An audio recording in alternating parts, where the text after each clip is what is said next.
Hello, ladies and gentlemen. Welcome back to Reserved Investments, and thank you for joining me. So today we need to have a discussion on the top 5 highest grossing media franchise of all time. Because about a week ago, I put out a video entitled Advice for Pokemon Collectors and Speculators, the only video you need to watch.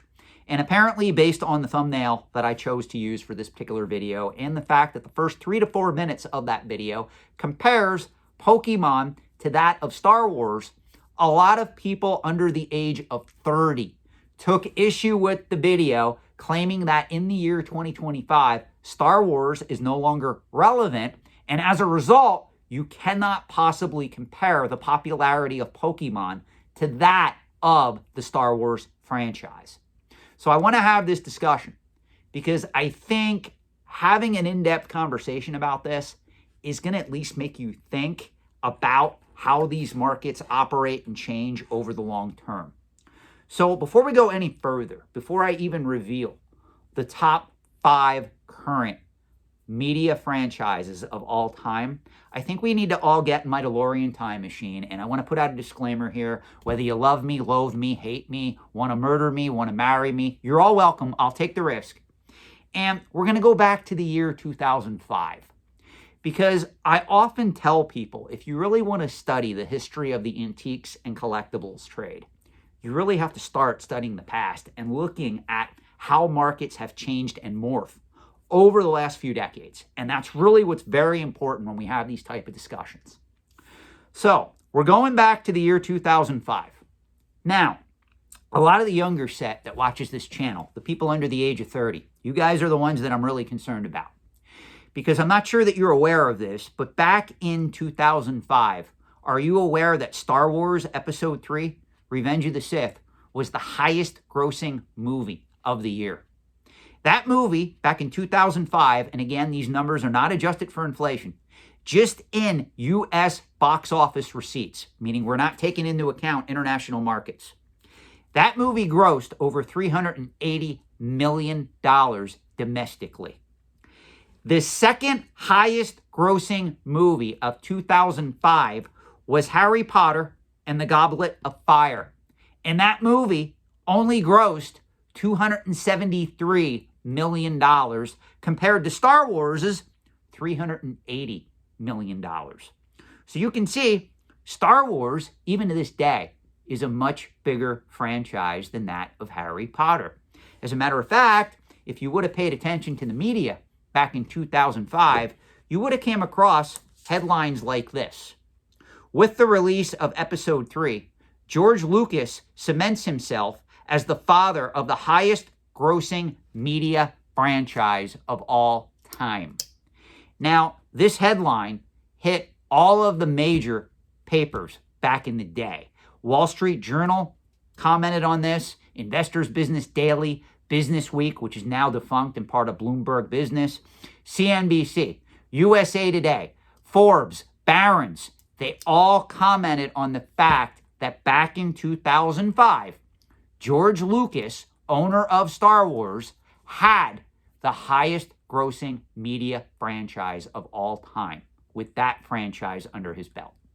Now, this is very important because now that you know that, we're going to go 20 years in present day, back to 2025, and I'm going to reveal what currently are the top 5 highest grossing media franchises of all time.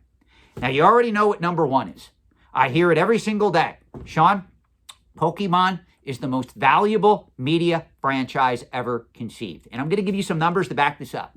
First, for those unaware, because there are some people that probably watch this channel that don't know the significance and importance of Pokemon, Pokemon debuted in 1996.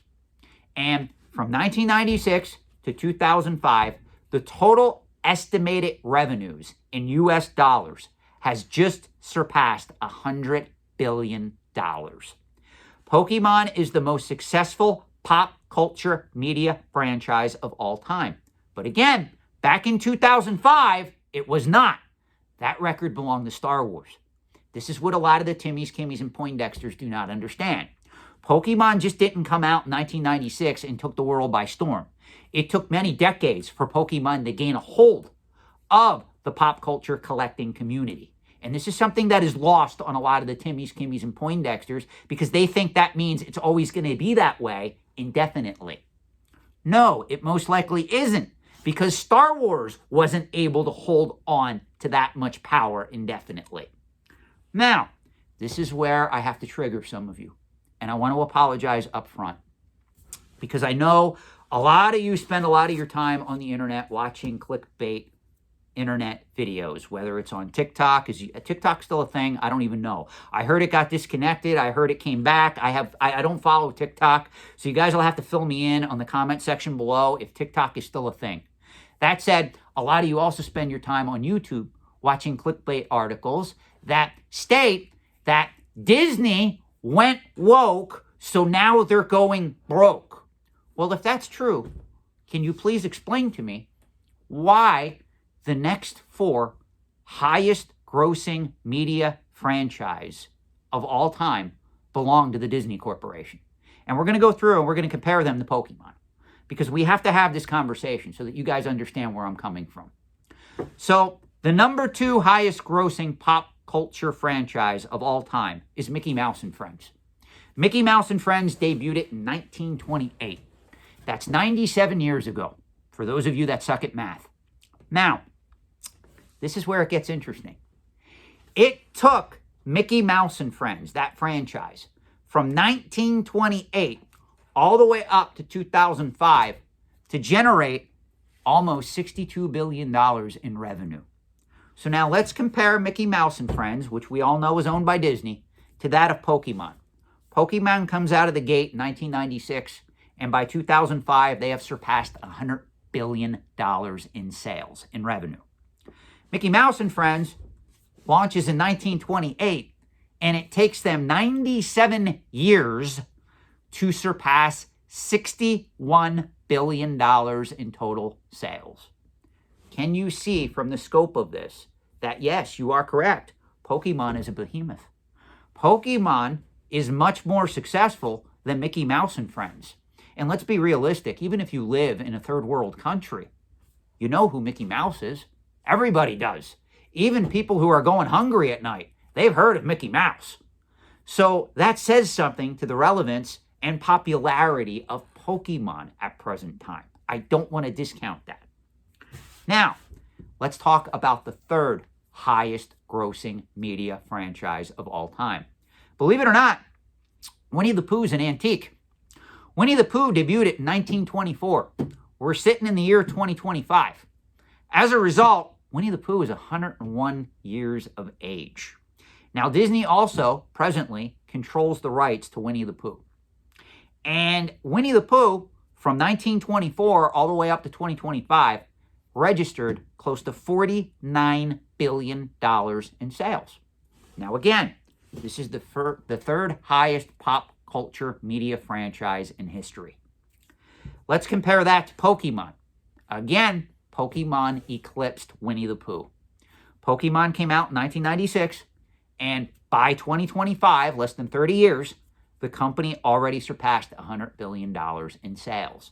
But make no mistake, Disney controls Mickey Mouse, they control Winnie the Pooh, and what do you think the 4th highest grossing media franchise of all time is?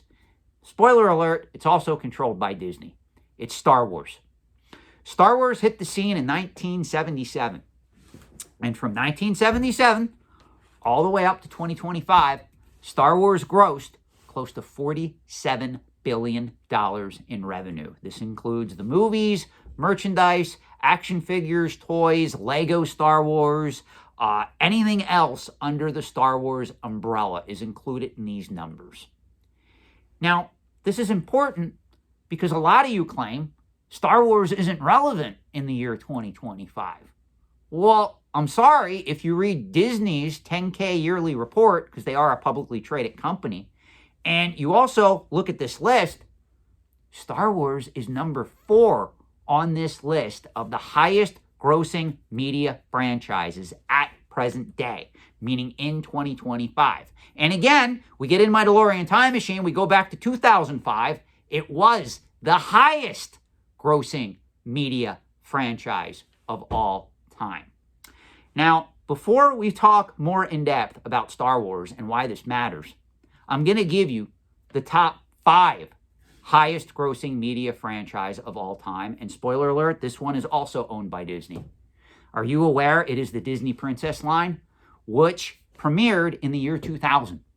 The Disney Princess line has generated sales revenues in the amount of $46 billion since that premiere. So in 25 years, this is the youngest media franchise on this list. This franchise was able to generate close to $46 billion. But still, that pales in comparison to Pokemon. Again, Pokemon came out in 1996 and generated over $100 billion up until today. And it's still going strong. Now, what does this mean? Well, you look at this list and you look at these numbers, and gee, I guess the internet's wrong. Disney doesn't appear to be going broke anytime soon. As a matter of fact, if you read their 10K report, just their purchase of Star Wars, that franchise alone that took place in 2012, 2013, they paid $4 billion for the franchise, and according to current accounts, they made $13 billion off that franchise already. Now, again, I got to state this. I am not a fan of the Skywalker saga. I am a fan of the movie Rogue One. That's the only Disney Star Wars movie that I like because it was dark, bleak, and it had a very, very dark overtone. Spoiler alert, everybody in that movie pretty much dies. The only person that lives in that entire movie, I think, is Darth Vader and Princess Leia. That's pretty much, oh, and the droids. That's it. Spoiler alert. If you want to go watch it, it's a very dark movie, but it is one of the best Disney Star Wars movies ever made. And that's not saying much because the Skywalker saga really sucked. But that doesn't mean Disney is going broke. That doesn't mean Star Wars isn't relevant anymore. Now, this is where I bring together all the talking points in this video and give you some food for thought. Number one, I don't know if you're aware of this, but Hakes Auctions just auctioned off part 1 of the Jeff Jacobs collection. If you don't know what the Jeff Jacobs collection, it is a massive vintage, high-grade, AFA-graded toy collection. And 90% of the collection, on average, is devoted to vintage Star Wars pieces. Part 1 of that collection, not the entire collection, just part 1, sold for $1.4 million. I've said this before, and I'll say it again. Vintage toys are ultra hot right now. And mainly vintage Kenner Star Wars toys. That is the #1 blue chip toy category at present time. So to come into my comment section and tell me that Star Wars is not relevant in the year 2025, I don't think that you guys know what you're talking about. And number 2, when we look at the validity of the Star Wars franchise, the Star Wars franchise, again, in 2005, was running very high. It was running very hot. It was the most successful media franchise of all time. Now, George Lucas made the decision in 2012 to sell it to the Disney company for $4 billion. He could have got more for the franchise. This is a well-known fact. But he thought that Disney would be best to do it justice. I know a lot of us disagree with that, but that's where he ended up. Now, in 20 years' time, 2005 to 2025, Star Wars went from the top grossing media franchise of all time and it fell to number 4 on the list. Why is it so hard for the Pokemon community to fathom that in the year 2025, Pokemon is the #1 pop culture media franchise in the world? In 20 years, you don't think that franchise can fall to number 2, number 3, or number 4 on that list? This is where I have to state Pokemon collectors are lost drinking their own Kool-Aid of confusion. It's true, when we look at the numbers, Pokemon is a phenomenal success. It beat out every single other pop culture collecting category. In 1996, all the way up through 2025, it generated more than $100 billion in sales. That is phenomenal. But can't you see that another pop culture media franchise or collecting category can come along and upseat Pokemon? Because if you guys study the history of Pokemon, you're going to see it had its ups and downs. Rudy with Alpha Investments did a video where he had all these Pokemon products that he shoved in a bathroom because they dropped considerably in price. It really wasn't until the pandemic hit that shot Pokemon products into the stratosphere again. So that is all I'm saying. I don't think Pokemon's going to go to zero. I would not be investing heavily in vintage Pokemon cards that I'm paying thousands of dollars a piece for in PSA 10 condition if I thought this market was going to go to zero. But the problem that I have with the Pokemon people is right now there is a mass frenzy in these products and end consumers can't get them. The people that are going to Costco's, Targets, Walmart's, Best Buys, GameStops, and clearing the shelves of Pokemon products are resellers. It's not the end buyer who loves the product. And for nostalgia to take hold on a lot of these products, they have to get in the hands of the end consumer. They can't just be thrown in a room and treated as an investment. We saw that with the junk Axwera of sports cards, where people were just buying cases of sports cards. The companies were manufacturing them to no end. They were putting them in storage thinking they were going to finance their kids' college education or their retirements. In order for a collectible to be coveted, it has to get in the hands of the end consumer. In order for nostalgia to take hold, it has to be held by that individual, so 20 years into the future, they can go, hey, I remember when I was sitting at home in the year 2025, and I opened up that box of Prismatic Evolutions, and I loved it. And now I want to buy back those cards. The end consumer has to get that product. And right now, unfortunately, with Pokemon, you have two forces working against you. You have the fact that these products are being bought by resellers the minute they become available. They're being flipped in the market. The end consumer has to pay 3 to 4 times the price if they want to buy them. And number two, when they go to open these items, guess what? They open them wearing gloves, and almost every card is kept in mint condition and sent to PSA for grading. They're not playing with the cards. They're viewing them as an investment commodity.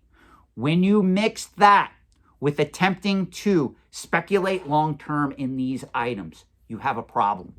Because if it's already viewed as an investment commodity when it's first produced, chances are it will not be valued as a collectible 20 to 30 years down the line.